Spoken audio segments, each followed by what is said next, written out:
Você estava dormindo quando sua vida mudou. Não teve aviso, não teve tempo de pensar, não teve chance de entender o que estava acontecendo. Só teve uma arma no seu rosto e uma voz gritando para você não se mover. E naquele segundo, inocente ou culpado, o sistema já tinha decidido quem você era. Você era daqui.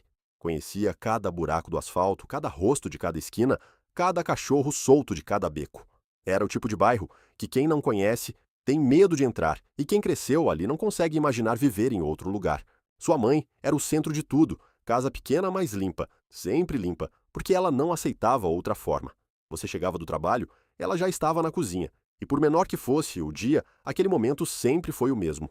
O trabalho era entrega por aplicativo, não era o que você tinha planejado para a vida, mas pagava as contas, ajudava em casa e era honesto.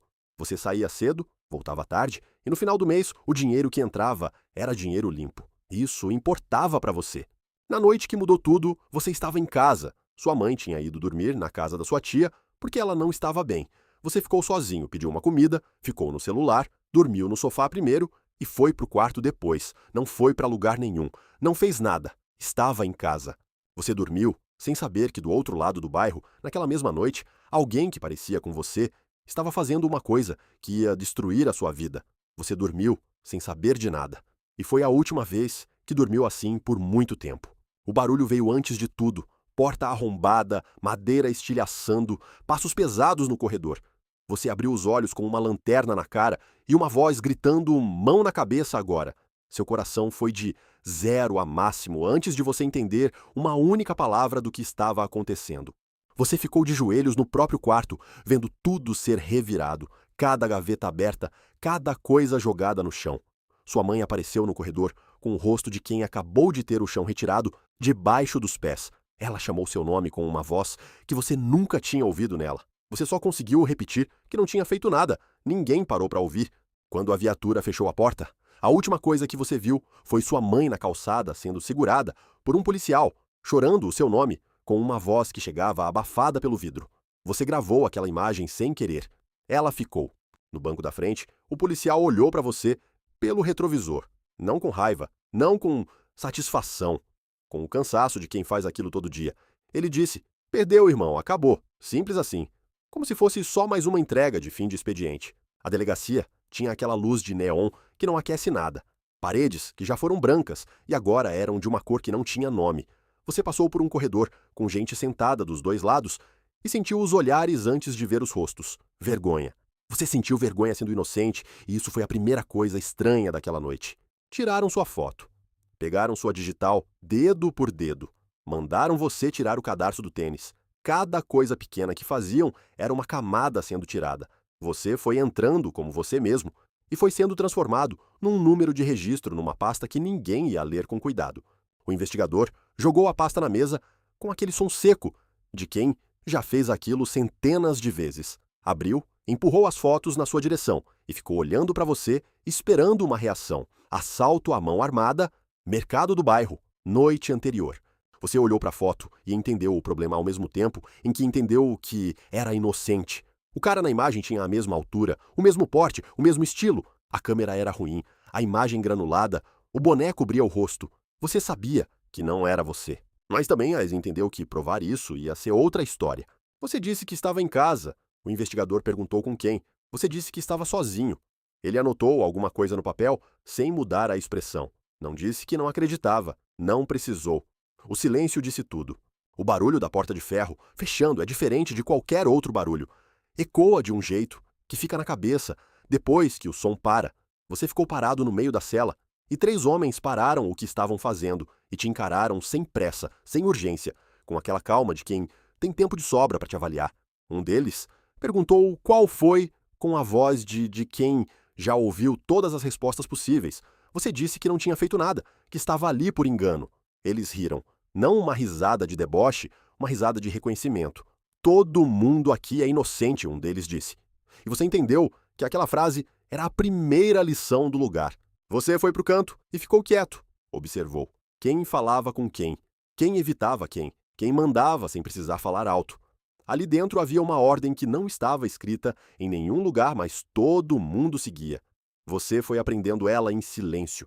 Uns dias depois, Um dos presos se aproximou com aquela conversa indireta de quem não precisa ser direto, porque o recado já está no ar. Você não entendeu de imediato, mas quando viu o que aconteceu com outro cara que não tinha nada para oferecer, entendeu completamente.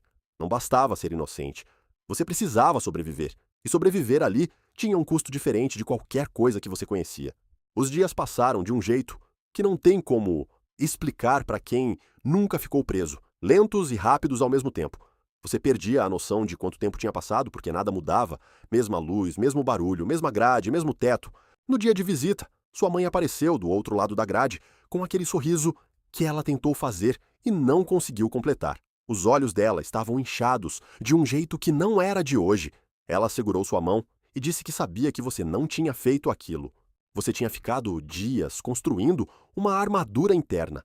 Rosto fechado, olho seco, expressão de quem aprendeu que não pode demonstrar nada. E quando ela falou que acreditava em você, aquilo desmoronou tudo de uma vez. Você abaixou a cabeça, não conseguiu fazer mais nada, porque lá dentro ninguém acreditava. E a única pessoa que acreditava estava do outro lado de uma grade. De volta na cela, você foi para o seu canto e ficou olhando para o chão por um tempo longo. Ninguém falou nada. Ali dentro, as pessoas aprendem a ler o momento, e aquele não era momento de falar. Semanas depois, chegou um novo preso. Ele entrou, olhou ao redor da cela, fazendo aquela leitura rápida que todo mundo aprende a fazer, e quando os olhos chegaram em você, ele parou, um segundo a mais. Aquele tipo de olhar de quem reconhece alguma coisa, mas ainda está processando o quê. Mais tarde ele se aproximou e perguntou em voz baixa se você estava ali pelo mercado. Você confirmou, sem entender ainda. Ele fechou os olhos por um segundo, soltou o ar devagar e começou a falar. E cada palavra que ele disse foi montando um quebra-cabeça que você não sabia que existia. Havia um grupo que atuava naquela área.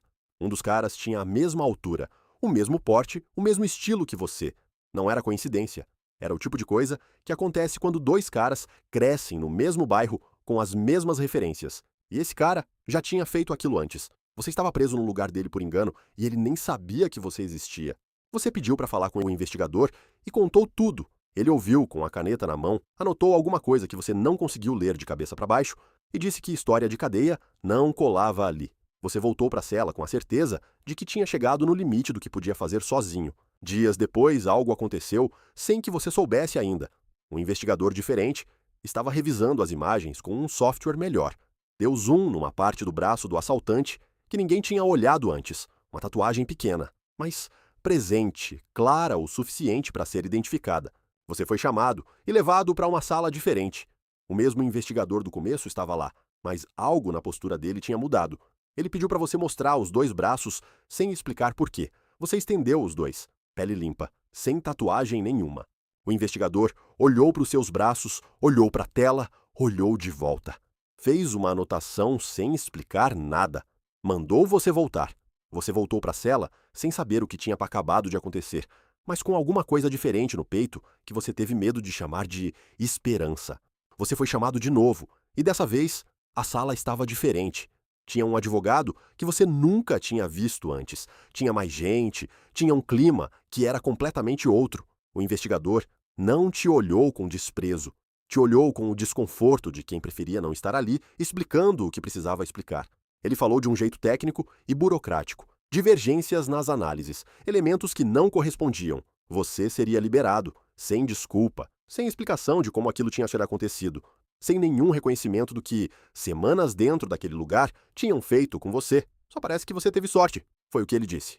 Devolveram seus pertences num saco plástico. Celular, carteira, o cadarço que tinham mandado você tirar no primeiro dia. Você sentou num banco do corredor e colocou o cadarço de volta no tênis devagar, com aquele tipo de atenção que você dá para as coisas simples quando passou tempo, sem poder fazer coisas simples. A porta abriu e a luz bateu no seu rosto, de um jeito que você não esperava.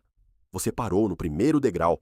A rua estava normal, carros passando, gente andando, o barulho comum de cidade que não sabe e não precisa saber o que acabou de acontecer com você. Tudo igual. Você é diferente. Sua mãe estava na calçada. Quando ela te viu, veio andando rápido e te abraçou com os dois braços sem dizer nada. Você levantou os braços e abraçou de volta, mas o corpo demorou um segundo. como se precisasse de autorização para sentir uma coisa normal, depois de tanto tempo sem poder sentir nada normal. Vocês andaram pelo bairro de volta para casa e você olhou para tudo com um olhar que não era mais o mesmo. As ruas eram as mesmas, as casas eram as mesmas, os vizinhos eram os mesmos, mas alguma coisa no jeito que você via, tudo aquilo tinha mudado de um jeito que você não sabia ainda nomear. No quarto, você sentou na cama e ficou olhando ao redor por um tempo. Era o mesmo quarto, a mesma cama, o mesmo armário, a mesma janela, com a mesma vista para a mesma rua.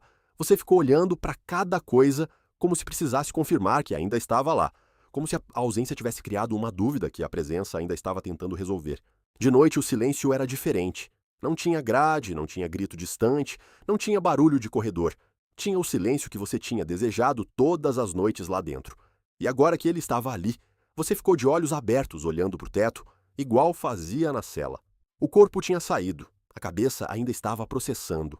De manhã, sua mãe colocou um café na sua frente, sem dizer nada. Você segurou a xícara com as duas mãos e ficou olhando para o líquido quente por um segundo. Ela estava do outro lado da mesa, te olhando com aquele olhar de mãe que carrega tudo sem precisar falar nada. Você entrou naquele lugar inocente. Saiu inocente também, pelo menos no papel. Mas alguma coisa ficou lá dentro que não tem como buscar de volta. O jeito que você lê uma sala quando entra, o tempo que leva para confiar num rosto novo, a leveza que você tinha antes e que agora precisa ser reconstruída, tijolo por tijolo. Você não saiu o mesmo. E talvez a parte mais difícil não seja o que aconteceu, seja aprender a viver depois.